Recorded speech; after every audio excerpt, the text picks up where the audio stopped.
ஒரு பெரிய green energy, அதாவது இந்த பசுமை ஆற்றல் சார்ந்த ஒரு தொழில்நுட்ப நிறுவனத்தை ஆரம்பிக்கணும்னா பல கோடிகள் முதலீடு வேணும், பெரிய வெஞ்சர் கேபிட்டல் ஃபண்டிங் வேணும் தானே நீங்க நினைப்பீங்க. ஆமா, பொதுவா எல்லாரும் அப்படித்தான் நினைப்பாங்க. அதுதான் ஒரு சாதாரண எண்ணம். ஆனா உங்ககிட்ட ஒரு பைக், 2 வேலையாட்கள், அப்புறம் வெறும் ஒரு 50,000 ரூபாய் பணம் மட்டும் இருந்தா போதும், மாசம் 1,00,000 ரூபாய் வரை லாபம் பார்க்கக்கூடிய ஒரு சோலார் பிசினஸ் ஆரம்பிக்க முடியும்னு சொன்னா நீங்க நம்புவீர்களா? இந்த ஆழமான அலசலுக்கு உங்களை வரவேற்கிறேன். கண்டிப்பா இது நிறைய பேருக்கு ஒரு ஆச்சரியமான விஷயமா தான் இருக்கும். சரி, இத கொஞ்சம் விரிவாக பார்ப்போம். நம்ம கிட்ட இருக்கிற தரவுகளின் அடிப்படையில் இந்த சோலார் பேனல் பிசினஸ் மூலமா அந்த 1,00,000 ரூபாய் இலக்கை எப்படி அடையறது அப்படிங்கிறதுக்கான ஒரு தெளிவான வரைபடத்தை, அதாவது ஒரு ப்ளூ பிரிண்ட்டை இன்னைக்கு நம்ம பிரிச்சு மேய போறோம். ம். தெரிஞ்சுக்க ஆர்வலரா இருக்கலாம். இது உங்களுக்கான ஒரு பிரத்யேகமான உரையாடல். ஆரம்பத்திலே நீங்க சொன்னீங்க இல்லையா, அந்த வெஞ்சர் கேபிட்டல் தேவையில்லை அப்படிங்கிற விஷயம் 100க்கு 100 உண்மை. இந்த சோலார் சந்தை ஏன் இப்ப இவ்ளோ உச்சத்துல இருக்கு அப்படிங்கிறதுக்கான அடிப்படை காரணங்களை நம்ம முதல்ல பார்க்கணும். கரெக்ட். இப்போ வெயில் காலம் வந்துட்டாலே எல்லார் வீட்லயும் ஏசி ஓடுதோ இல்லையோ, ஈபி பில்ல பார்த்தோனே ஒரு வியர்வை கொட்டும் பாருங்க. எக்ஸாக்ட்லி. மக்கள் இப்போ 2 விஷயங்களை ரொம்ப தீவிரமா தேடுறாங்க. ஒன்னு, தொடர்ந்து எகிரிட்டே போற அந்த மின் கட்டணத்திலிருந்து ஒரு நிரந்தர விடுதலை வேணும். 2வது விஷயம் என்னன்னா, பவர் கட் இல்லாத தடையற்ற மின்சாரம் வேணும். ஆமா, அது ரொம்ப முக்கியம். பவர் கட் ஆனா இப்பெல்லாம் யாராலையும் ஒரு நிமிஷம் கூட இருக்க முடியறதில்ல. அது ஒரு பக்கம் இருக்க, அரசாங்கம் இப்போ அவங்களோட மானியங்களை நேரடியாவே மக்களோட பேங்க் அக்கவுண்ட்ல செலுத்துறாங்க. இதோட விளைவா பாத்தீங்கன்னா, வீடுகள், சின்ன கடைகள், பெரிய வணிக வளாகங்கள்னு எல்லா இடங்கள்லயும் சோலார் பேனலுக்கான தேவை ஒரு அத்தியாவசியமா மாறிடுச்சு. அதாவது இது ஏதோ போற ஒரு ட்ரெண்ட் கிடையாதுன்னு சொல்றீங்க. கண்டிப்பா கிடையாது. இது ஒரு நிரந்தரமான மாற்றம். ஓகே. இப்போ மார்க்கெட்ல இதுக்கான டிமாண்ட் இருக்கு அப்படிங்கிறது தெளிவா தெரியுது. ஆனா இந்த துறையில நான் எப்படி நுழையிறது? ஏன்னா சோலார் பேனல்னு சொன்ன உடனே அதுக்கு ஒரு பெரிய ஃபேக்டரி வச்சு நாமே தயாரிக்கணும் அப்படிங்கிற மாதிரி தானே தோணும். இதுல என்னென்ன பிசினஸ் மாடல்ஸ் ஆக்சுவலா இருக்கு? ஃபேக்டரி எல்லாம் தேவையே இல்லைங்க. இந்த பிசினஸ்ல நுழையிறதுக்கு முக்கியமா ஒரு 3 வழிகள் இருக்கு. மாடல் என்னன்னா கமிஷன் ஏஜென்ட் மாடல். கமிஷன் ஏஜென்ட்னா இந்த ரியல் எஸ்டேட் புரோக்கர் மாதிரி ஒர்க் ஆகுமா? ஆமா, அதே கான்செப்ட் தான். அதாவது உங்களுக்கு தெரிஞ்ச ஒருத்தருக்கு சோலார் பேனல் தேவைப்படுதுன்னா, அவரை ஒரு பெரிய சோலார் கம்பெனி கிட்ட நீங்க கனெக்ட் பண்ணி விட்டுருவீங்க. அவங்க இன்ஸ்டால் பண்ணி முடிச்சதும் உங்களுக்கு ஒரு சின்ன கமிஷன் கிடைக்கும். இதுல உங்க முதலீடு பாத்தீங்கன்னா 0. ஆனா லாபமும் ஒரு சின்ன வட்டத்துக்குள்ள தான் இருக்கும். ஓகே, லாபம் கம்மி தான். சரி, அது வழி. 2வது மாடல் என்ன? 2வது வழி பராமரிப்பு சேவை, அதாவது மெயின்டெனன்ஸ். ஏற்கனவே சோலார் பேனல் மாட்டின வீடுகள் இப்போ நிறைய இருக்கு. அங்க போயிட்டு அந்த பேனல்களை சுத்தம் பண்றது, ஒயர்களை செக் பண்றது மூலமா ஒரு நிலையான மாதாந்திர வருமானத்தை பார்க்க முடியும். புரியுது. ஆனா இந்த துறையோட முழுமையான லாபத்தை நீங்க அனுபவிக்கணும்னா 3வது மாடல் தான் பெஸ்ட். அதுதான் சேல்ஸ் இன் இன்ஸ்டலேஷன், அதாவது விற்பனை மற்றும் பொருத்துதல். ஒரு நிமிஷம் இருங்க. இப்போ நான் ஒரு பொருளை விற்று அதை நானே பொருத்தி கொடுக்கணும்னா அந்த பொருளை நான் எங்கிருந்து வாங்குறது? நான் தானே அதை மேனுஃபேக்சர் பண்ணணும். அங்கதான் ஒரு பெரிய சுவாரஸ்யமே இருக்கு. நீங்க எதையும் உற்பத்தி பண்ண போறது கிடையாது. இப்போ மார்க்கெட்ல Tata power solar, loom solar இல்லனா வாரி எனர்ஜிஸ் மாதிரி பெரிய பெரிய கம்பெனிகள் ஏற்கனவே பேனல்களை உற்பத்தி செஞ்சு ரெடியா வச்சிருக்காங்க. நீங்க பண்ண வேண்டியதெல்லாம் அந்த கம்பெனிகளோட ஒரு டீலராகோ இல்ல டிஸ்ட்ரிபியூட்டராகோ மாறணும், அவ்வளவுதான். ஓ, இது எப்படி இருக்குன்னா, நான் புதுசா ஒரு ஸ்மார்ட் போன் தயாரிக்கிற ஃபேக்டரிய கட்ட தேவையில்ல. மாறாக அந்த பொருட்களை மொத்தமா வாங்கி கஸ்டமரோட வீட்டுக்கே போய் அதை எப்படி யூஸ் பண்றதுன்னு சொல்லி கொடுத்து ஒரு முழுமையான சொல்யூஷனா மாத்தி கொடுக்கிற லாபகரமான வேலையை மட்டும் செய்யற மாதிரி இருக்கு. மிகச்சரியான ஒரு ஒப்பீடு. ஆனா இங்க உங்களுக்கு ஒரு முக்கியமான கேள்வி வரலாம். டாடா மாதிரி ஒரு பெரிய கம்பெனி ஏன் நேரடியாகவே வீடுகள்ல சோலார் பேனல்களை இன்ஸ்டால் பண்ணக்கூடாது? எதுக்காக உங்களை போன்ற ஒரு லோக்கல் டீலருக்கு அந்த லாபத்தை அவங்க விட்டு கொடுக்கணும்? ஆமா, எனக்கும் அதே சந்தேகம்தான். அவங்க கிட்டே நிறைய ஆட்கள் இருப்பாங்களே. ஏன்னா பேனல்களை ஒரு ஃபேக்டரியில லட்சக்கணக்கில் உற்பத்தி பண்றது சுலபம். ஆனா அதை ஒவ்வொரு வீட்டின் கூரையிலையும் பொருத்துறது அப்படிங்கிறது ஒரு last mile headache. Last mile ஹெட்டேக்னா பிராக்டிக்கலா நிறைய சிக்கல் இருக்குன்னு சொல்றீங்களா? கண்டிப்பா. இப்போ ஒவ்வொரு வீட்டின் கூரையும் வித்தியாசமா இருக்கும். நிழல் விழுகிற கோணங்கள் மாறும். ஒரு வீட்ல ஓடு இருக்கும், இன்னொரு வீட்ல கான்கிரீட் இருக்கும். இது எல்லாத்துக்கும் மேல வாடிக்கையாளர்களுக்கு வந்து தங்கள் பகுதியில இருக்கிற ஒருத்தரை தான் ரொம்ப பிடிக்கும், அவர் தான் நம்புவாங்க. ஆமா, பக்கத்து தெருவுல கடை வச்சிருக்கிறவரை தான் ஈஸியா நம்புவாங்க. பேனல் வேலை செய்யலன்னா இவன் நம்ம ஊர்க்காரன், நேரா போய் காலரை பிடிச்சு கேட்கலாம் அப்படிங்கிற அந்த லோக்கல் ட்ரஸ்ட் இருக்கு பாருங்க, அது பெரிய கம்பெனிகளுக்கு கிடைக்காத ஒரு விஷயம். அதனாலதான் அந்த கம்பெனிகள் பேனல்களை விற்று அதை இன்ஸ்டால் பண்ற பொறுப்பை உங்ககிட்ட தராங்க. இதுல உங்களுக்கு பொருளுக்கான மார்ஜினும் கிடைக்குது, சேவைக்கான கட்டணமும் கிடைக்குது. அருமையான விளக்கம். அந்த லோக்கல் ட்ரஸ்ட் தான் நம்மளோட உண்மையான முதலீடுன்னு சொல்லுங்க. சரி, இப்போ விற்பனை மற்றும் பொருத்துதல் தான் பெஸ்ட் மாடல்னு புரிஞ்சுக்கிட்டேன். கொஞ்சம் அந்த கணக்குகளுக்குள்ள போவோம். ஆரம்பத்துல மாசம் 1,00,000 ரூபாய் லாபம்னு சொன்னோமே, அது எப்படி பிராக்டிக்கலா சாத்தியம்? நாம என்ன வகையான பொருட்களை விற்க போறோம்? ஓகே, இப்போ வாடிக்கையாளர்களை வந்து நம்ம 3 வகையா பிரிக்கலாம். சின்ன வீடுகளுக்கு 1 கிலோவாட் சிஸ்டம், நடுத்தர மற்றும் பெரிய வீடுகளுக்கு 3 கிலோவாட் சிஸ்டம், அப்புறம் கடைகள் வணிக வளாகங்களுக்கு வந்து 5 கிலோவாட் சிஸ்டம். இதுல அதிகமா விற்பனையாகிற அந்த 3 கிலோவாட் சிஸ்டத்தை நம்ம இப்ப கணக்குக்கு எடுத்துப்போம். ஒரு நிமிஷம். இந்த 1 கிலோவாட் 3 கிலோவாட் அப்படிங்கறதெல்லாம் கேட்க ரொம்ப டெக்னிக்கலா இருக்கு. இப்போ ஒரு சாதாரண கஸ்டமரா நான் கேக்குறேன், ஒரு 3 கிலோவாட் சிஸ்டம் வெச்சா என் வீட்ல என்னென்ன ஓடும்? இத வச்சு என் வீட்டை ஏசிய ஓட்ட முடியுமா? இதுதான் எல்லார் மனசுல இருக்கிற முதல் கேள்வியா இருக்கும். அது ரொம்ப நியாயமான கேள்விதான். 3 கிலோவாட் சிஸ்டம்னா அது வெறும் நம்பர் கிடையாது. பகல்ல நல்ல வெயில் அடிக்கும்போது ஒரு 3 கிலோவாட் சிஸ்டத்தை வச்சு நீங்க உங்க வீட்டு ஃப்ரிட்ஜு, ஒரு 2-3 ஃபேன்கள், சில லைட்கள், வாஷிங் மிஷின், அப்புறம் ரொம்ப முக்கியமா ஒரு 1.5 டன் ஏசிய மிக சாதாரணமாக ஓட்ட முடியும். அரசாங்க மின்சாரத்தோட உதவியே இல்லாம. வாவ்! பகல் முழுக்க ஏசிய ஃப்ரீயா ஓட்டலனா கண்டிப்பா எல்லாருமே வாங்கத்தான் நினைப்பாங்க. சரி, இந்த 3 கிலோவாட் சிஸ்டத்தோட விலை இப்ப மார்க்கெட்ல என்ன வருது? அதுல நமக்கு எவ்ளோ லாபம் நிக்கும்? இன்றைய மார்க்கெட்ல பாத்தீங்கன்னா ஒரு 3 கிலோவாட் சிஸ்டத்தோட விலை தோராயமா ஒரு 1.8 லட்சம் வருது. ஒரு டீலராக இதை நீங்க வாங்கி வாடிக்கையாளர் வீட்ல பொருத்தி கொடுக்கும்போது உங்களோட எல்லா செலவுகளும் போக உங்களுக்கு கிடைக்கிற நிகர லாபம், அதாவது நெட் மார்ஜின் வந்து 20,000 ரூபாயிலிருந்து 40,000 ரூபாய் வரைக்கும் இருக்கும். ஒரு சிஸ்டத்துக்கே 40,000 ரூபாய் வரையா? அப்படியென்றால் மாசம் ஒரு 3 அல்லது 4 வீடுகள்ல இதை இன்ஸ்டால் பண்ணாலே நாம் அந்த 1,00,000 ரூபாய் அப்படிங்கிற இலக்க ரொம்ப சுலபமா தொட்டுடலாமே. கரெக்டா கணக்கு போட்டீங்க. மாசம் முழுசும் 3லிருந்து 5 சிஸ்டங்களை இன்ஸ்டால் பண்றது அப்படிங்கிறது வந்து ரொம்ப ரொம்ப சாத்தியமான ஒரு இலக்கு தான். ஆனா இதற்கெல்லாம் எவ்வளவு முதலீடு தேவைப்படும்? பெரிய அளவுல முதலீடு எதுவும் தேவையே இல்ல. வாடிக்கையாளர்களை போய் பார்க்கவும், சின்ன பொருட்களை எடுத்துட்டு போகவும் ஒரு பைக் வேணும். உங்க கூட சேர்ந்து வேலை பார்க்க ஒரு 2 அல்லது 3 ஹெல்பர்ஸ் வேணும். அப்புறம் சுவத்துல ஓட்ட போடுற ட்ரில்லிங் மெஷின், வயர்களை கட் பண்ற டூல்ஸ் மாதிரி சில அடிப்படை கருவிகள். அவ்வளவுதான். இதுக்காக நீங்க அதிகபட்சம் ஒரு 20,000 ரூபாயிலிருந்து 50,000 ரூபாய் வரைக்கும் தான் செலவு பண்ண வேண்டியிருக்கும். இங்கதான் விஷயம் ரொம்ப சுவாரஸ்யமா மாறுது. ஒரு நிமிஷம் பொறுங்க. ஒரு பைக், 2 ஆளு, அதிகபட்சம் 50,000 ரூபாய் முதலீடு. இத வச்சு மாசம் 1,00,000 சம்பாதிக்கலாம் அப்படிங்கிறது வந்து கேட்க ரொம்ப ஈஸியா ஒரு சினிமா கதை மாதிரி இருக்கு.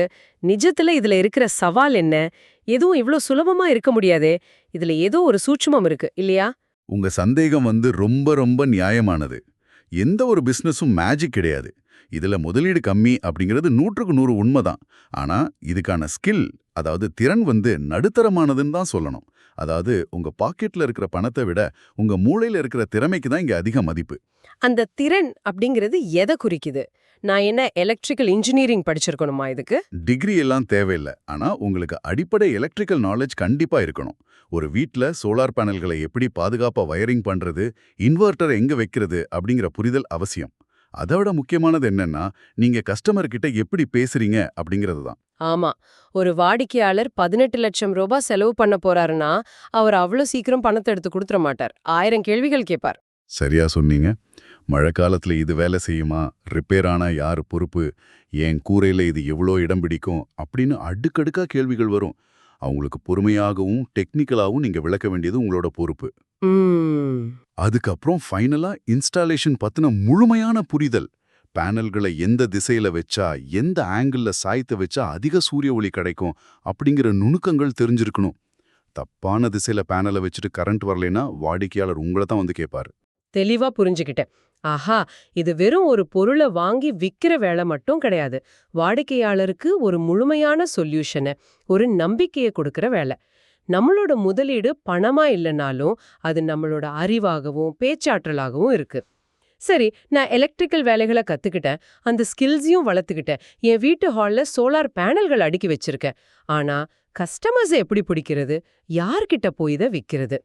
இதுதான் எந்த ஒரு பிசினஸுக்கும் ஆணிவேர். வாடிக்கையாளர்களை உள்ள கொண்டு வர நிறைய வழிகள் இருக்கு. முதல்ல லோக்கல் மார்க்கெட்டிங். உங்க வீட்டை சுற்றியுள்ள பகுதிகள், உங்களுக்கு தெரிஞ்ச கடைகள், அப்புறம் விவசாய நிலங்களை நேரடியாக போய் அப்ரோச் பண்றது. நீங்க ஒரு சிஸ்டத்தை ஒரு வீட்ல வெற்றிகரமா பொருத்திட்டீங்கன்னா, அது நல்லா வேலை செய்யும் போது அந்த வாடிக்கையாளரே அவரோட சொந்தக்காரங்களுக்கும் ஃப்ரெண்ட்ஸுக்கும் உங்களை ரெஃபர் பண்ணுவார். எக்ஸ்பீரியன்ஸ் இன்னொருத்தரை வாங்க தூண்டும். ஆனா இதை தாண்டி இப்ப இருக்கிற இந்த ஸ்மார்ட் போன் உலகத்துல எப்படி மார்க்கெட்டிங் பண்றது? டிஜிட்டல் மார்க்கெட்டிங் தான் இன்றைய பிரம்மாஸ்திரம். இதுக்காக நீங்க பெரிய விளம்பர ஏஜென்சி கிட்ட எல்லாம் போக வேண்டியதில்லை. வாட்ஸ்அப்லயே உங்க கான்டாக்ட்ஸ்க்கு உங்க இபி பில்ல 80% குறையுங்க அப்படிங்கிற மாதிரி கவர்ச்சிகரமான விளம்பரங்களை அனுப்பலாம். ஒரு நிமிஷம், வாட்ஸ்அப்ல யாராவது எனக்கு அந்த மாதிரி உங்க இபி பில்ல 80% குறையுங்க அப்படின்னு மெசேஜ் அனுப்புனா, நான் உடனே அது ஏதோ ஸ்பாம் இல்லனா ஃப்ராடுன்னு நினைச்சு அவங்கள பிளாக் பண்ணிடுவேனே. இது உண்மையிலே ஒர்க் ஆகுமா? நல்ல பாயிண்ட். நீங்க சொல்ற மாதிரி வெறுமனே ஒரு டெக்ஸ்ட் மெசேஜ் அனுப்புனா அது கண்டிப்பா ஸ்பாம் தான். ஆனா அதை நீங்க எப்படி அனுப்புறீங்க அப்படிங்கறதுல தான் விஷயமே இருக்கு. வாட்ஸ்அப்ல மெசேஜ் அனுப்பும்போது ஒரு சின்ன வீடியோவா அனுப்பணும். வீடியோவா? ஆமா, என் பேரு ரமேஷ். நான் நம்ம ஊர்ல தான் சோலார் இன்ஸ்டால் பண்றேன். இதோ பாருங்க, பக்கத்து தெருவுல இருக்கிற இந்த வீட்ல போன மாசம் பில்லு 3000 ரூபா. சோலார் வச்ச பின்னாடி இந்த மாசம் பில்லு வெறும் 300 ரூபா தான். அதுக்கான ஆதாரம் இதோ அப்படின்னு நீங்க ஆதாரத்தோட காட்டணும். இதே விஷயத்த நீங்க யூடியூப்லயும் பண்ணலாம். ஓஹோ, தமிழ்நாட்டுல சோலார் அமைக்க எவ்வளவு செலவாகும்? சோலார் வைக்கிறதுக்கு முன்னாடியும் பின்னாடியும் இபி பில் வித்தியாசம் என்ன அப்படின்னு நம்ம சொந்த மொழியில ஆதாரத்தோட வீடியோக்கள் போடும்போது மக்களுக்கு அந்த லோக்கல் முகத்தை பார்த்ததும் ஒரு நம்பிக்கை வரும். அந்த நம்பகத்தன்மை தான் நிறைய வாடிக்கையாளர்களை உள்ள இழுக்கும் மந்திரம் இல்லையா? மிகச்சரி. இதை தவிர ஒரு மிகப்பெரிய துருப்புச்சீட்டு உங்ககிட்ட இருக்கு. அதுதான் அரசு திட்டங்கள். குறிப்பா சொல்லணும்னா PM சூரியகர் முஃப்ட் பிஜ்லி யோஜனா அப்படிங்கிற மாதிரி மத்திய மாநில அரசுகளோட மானிய திட்டங்களை நீங்க வாடிக்கையாளர்கள்கிட்ட கொண்டு போய் சேர்க்கணும். இது அந்த சப்சிடி கொடுக்கற திட்டம் தானே? இதுக்கும் நம்மளோட வியாபாரத்துக்கும் என்ன நேரடி சம்பந்தம்? நிறையாவே சம்பந்தம் இருக்கு. இந்த திட்டத்தின் கீழே பாத்தீங்கன்னா, ஒரு 3 கிலோவாட் சிஸ்டம் வைக்கிற வாடிக்கையாளருக்கு அரசாங்கமே நேரடியாக 78,000 ரூபாய் வரை மானியமா அவங்களோட பேங்க் அக்கவுண்ட்லயே திருப்பி செலுத்துது.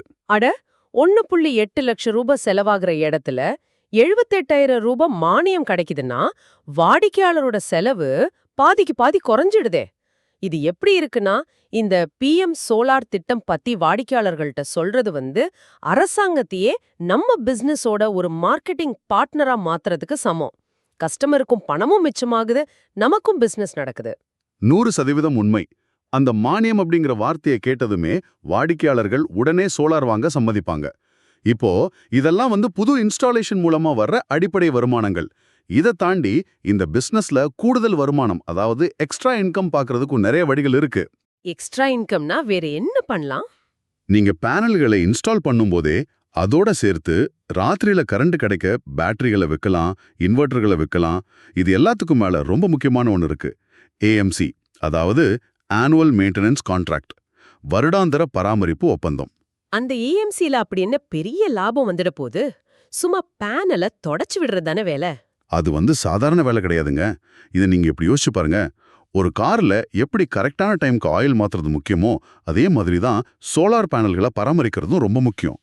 பேனல் மேல தூசு படிஞ்சாலே அதோட கரண்ட் உற்பத்தி திறன் 20% வரைக்கும் குறைஞ்சிடும். ஓ, அவ்வளோ குறைஞ்சிடுமா? ஆமா. இப்போ வாடிக்கையாளர் உங்களுக்கு மாசம் 1000 ரூபாய் கொடுத்து பேனலை துடைக்க சொல்றாருன்னு வச்சுப்போம். அவரு அந்த பணத்தை சும்மா கண்ணாடியை துடைக்க கொடுக்கல. தூசு படிஞ்சதால அவருக்கு நஷ்டமா இருந்த 3000 ரூபாய் மதிப்புள்ள மின்சாரத்தை நீங்க மீட்டு தர்றீங்க. அதுக்காக தான் அவர் உங்களுக்கு பணம் கொடுக்கறார். அதாவது நீங்க வாடிக்கையாளருக்கு அவங்களோட சொந்த மின்சாரத்தையே திரும்பவும் விற்று லாபம் பார்க்கறீங்க. வாவ், இது ஒரு அற்புதமான உதாரணம். வாடிக்கையாளருக்கு இழந்த மின்சாரம் திரும்ப கிடைக்குது, நமக்கு ஒரு நிரந்தரமான தொடர் வருமானம், அதாவது ரெக்கரிங் இன்கம் கிடைக்குது. சரி, இதையெல்லாம் வச்சு பார்க்கும்போது ஒரு மாசத்துக்கான நம்மளோட வருமான கணக்கு எப்படி இருக்கும்? ஒரு தோராயமான கணக்கை பார்ப்போம். ஒரு மாசத்துல நீங்க 3 புது இன்ஸ்டாலேஷன்களை வெற்றிகரமா முடிக்கிறீங்கன்னு வச்சுப்போம். அது மூலமா கிடைக்கிற லாபம் ஒரு 90,000 ரூபாய். இதை தவிர ஏற்கனவே பொருத்தின வீடுகள்ல பேட்டரி மாத்துறது மாதிரி ஒரு 2 சின்ன வேலைகள் செய்றீங்க. அது மூலமா ஒரு 20,000 ரூபாய். இறுதியா நீங்க செஞ்சுட்டு வர அந்த பராமரிப்பு சேவைகள், அதாவது ஏஎம்சி மூலமா ஒரு 10,000 ரூபாய் கிடைக்குது. ஆக மொத்தம் ஒரு மாசத்துக்கு 1,20,000 ரூபாய் வரைக்கும் நீங்க மிக எளிதாக வருமானம் பார்க்க முடியும். மாசம் 1,20,000 லாப கணக்கு, முதலீடு, மார்க்கெட்டிங், அரசு மானியம், அப்புறம் அந்த பேனல் தொடைக்கிற ஏஎம்சி ரகசியம்னு அனைத்தையும் இன்னைக்கு நாம அக்கு வேர் ஆணி வேராக பிரிச்சு மேந்துட்டோம். இப்போ இந்த ஒட்டுமொத்த பயணத்தையும் ஒரு டைம் லைனா, அதாவது காலக்கோடு மாதிரி பார்ப்போம். இன்னைக்கு நான் இந்த தொழில தொடங்குனா என்னோட பிசினஸ் வளர்ச்சி அடுத்த சில மாசங்கள்ல எப்படி இருக்கும்? ஒரு யதார்த்தமான வளர்ச்சி திட்டம் எப்படி இருக்குன்னா, முதல் மாசம் நீங்க எடுத்த உடனே லட்சக்கணக்கில் சம்பாதிக்க போறது கிடையாது. அந்த முதல் மாசம் முழுக்க வேலையோட நுணுக்கங்களை கத்துக்கிறது, பெரிய கம்பெனி சப்ளையர்கள் கிட்ட டீலர்ஷிப்பை பத்தி பேசுறது, அப்புறம் ரொம்ப போராடி உங்களோட முதல் ப்ராஜெக்டை முடிக்கிறது. இதுவே முதல் மாசத்தோட பெரிய இலக்கா இருக்கும். ஓகே, மாசம் முழுசா நாம அடித்தளம் போடுறோம். 2வது மாசம் எப்படி இருக்கும்? 2ஆம் மாசத்துல அந்த முதல் வாடிக்கையாளரோட ரெஃபரன்ஸை வச்சு ஒரு 2-3 புது வாடிக்கையாளர்களை பிடிக்கிறது தான் உங்களோட இலக்கா இருக்கணும். அப்படியே 3ஆம் மாசத்துல பாத்தீங்கன்னா உங்க ஊர்ல உங்களுக்கென்று ஒரு சின்ன பேர் உருவாகி இருக்கும். அப்போ நீங்க மாசத்துக்கு 50,000 ரூபாய் அப்படிங்கிற வருமான இலக்கை எட்டியிருப்பீங்க. சூப்பர். இப்படியே தொடர்ந்து நீங்க செஞ்சுட்டு வந்து பண்ற தவறுகளை திருத்தி பிசினஸ் மாடலை இன்னமும் செம்மைப்படுத்தினால் ஒரு 6வது மாசத்துல நீங்க ஆரம்பத்துல இலக்கா வச்ச அந்த மாசம் 1,00,000 ரூபாய் அப்படிங்கிற மைல்கல்லை மிக உறுதியா அடைஞ்சிட முடியும். ஆக இதோட உண்மையான அர்த்தம் என்ன? ஒரு பெரிய ஃபேக்டரி வேணும், கோடிக்கணக்கில் முதலீடு வேணும், நூற்றுக்கணக்கான ஆட்கள் வேணும். இதெல்லாம் ஒரு வெற்றிகரமான தொழிலுக்கு ஆரம்ப கட்டத்துல கட்டாயமே கிடையாது. உங்களோட ஒரு நடுத்தரமான முதலீடு, கொஞ்சம் மெனக்கெடல், புது டெக்னாலஜியை கத்துக்கணும் அப்படிங்கிற ஆர்வம், அப்புறம் வாடிக்கையாளரோட நம்பிக்கையை பெறுற விதம், இதெல்லாம் இருந்தாலே நீங்களும் இந்த பசுமை ஆற்றல் துறையில ஒரு வெற்றிகரமான தொழில் முனைவராக மாறலாம் அப்படிங்கறதுதான். மிகச்சரியாக புரிஞ்சுக்கிட்டீங்க. ஒவ்வொரு வீட்டின் மேற்கூரையிலையும் ஒரு சின்ன மின் உற்பத்தி நிலையம் உருவாகிற காலம் இது. அந்த மாற்றத்துல நாம வெறும் ஒரு வியாபாரியா மட்டும் இல்லாம ஒரு சொல்யூஷனை வழங்குபவராகவும் இருக்க போறோம். நீங்க சொல்ற அந்த ஒவ்வொரு வீட்டின் மேற்கூரையிலையும் மின் உற்பத்தி நிலையம் அப்படிங்கிற வார்த்தை எனக்கு இப்போ இன்னொரு பெரிய கேள்வியை எழுப்புது. இறுதியாக உங்களுக்கு, அதாவது இந்த குரலை கேட்டுக்கிட்டு இருக்கிற உங்களுக்கு ஒரு சின்ன சிந்தனை. இந்த ஆழமான அலசல்ல நாம ஒரு விஷயத்தை தெளிவா புரிஞ்சுக்கிட்டோம். இந்த சோலார் பிசினஸ் ஒரு ராக்கெட் வேகத்துல வளர்ந்துட்டு இருக்கு. ஒருவேளை இதை நீங்க நினைச்சு பார்க்கணும், இன்னும் ஒரு 10-15 வருஷங்கள்ல எல்லா வீடுகள்லயும் சோலார் பேனல்கள் பொருத்தப்பட்டுட்டா இந்த பிசினஸோட எதிர்காலம் அப்போ என்னவாக இருக்கும்? அப்போ புதுசா பேனல்களை இன்ஸ்டால் பண்றதுக்கு வீடுகளே இருக்காதல்லவா? அப்போ ஆயுள் முடிஞ்ச அந்த பழைய பேனல்கள் அப்புறம் பேட்டரிகளை எப்படி பாதுகாப்பா ரீசைக்ளிங் பண்றது அப்படிங்கறது ஒரு மிகப்பெரிய பிசினஸா மாறுமா? கண்டிப்பா வாய்ப்பு இருக்கு. அல்லது ஒவ்வொரு வீடும் தங்களுக்கு தேவையானதை விட அதிகமா மின்சாரத்தை உற்பத்தி செய்யும்போது அந்த உபரி மின்சாரத்தை பக்கத்து வீடுகளுக்கோ இல்ல நேரடியாக அரசாங்கத்துக்கோ விக்கிற மாதிரி அதிநவீன மைக்ரோகிரிட் நெட்வொர்க்குகளை அமைச்சு தர்றதுதான் உங்களை போன்ற தொழில் முனைவோரோட அடுத்த கட்ட பரிணாமமாக இருக்குமா? எதிர்காலம் பல ஆச்சரியங்களை ஒளிச்சு வச்சிருக்கு. அந்த எதிர்காலத்துக்கு நாம இப்போவே தயாராக இருக்கிறோமா? யோசிச்சு பாருங்க. மீண்டும் ஒரு சுவாரஸ்யமான அலசலில் சந்திப்போம்.